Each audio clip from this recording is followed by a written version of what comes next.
হার্দিক পান্ডিয়ার অধিনায়কত্ব অনেকেরই ভালো লাগেনি। শুধু তাই নয়, হার্দিক পান্ডিয়া যেভাবে তার সতীর্থ রোহিত শর্মার সাথে অনফিল্ড আচরণ করেছে তাকে কাঠগড়ায় তুলে দিয়েছে।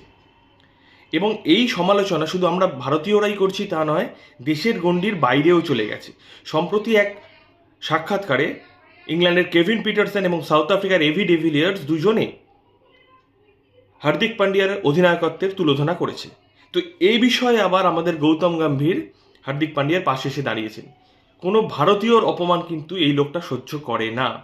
সবার আগে দেশ, তারপর অন্য কিছু। কিন্তু এই ব্যাপারটা অনেক আমাদের ভারতীয়দের মধ্যে নেই। আমরা এই হার্দিক পান্ডিয়াকে বাজে কথা বলেছি, ছাপড়ি বলেছি।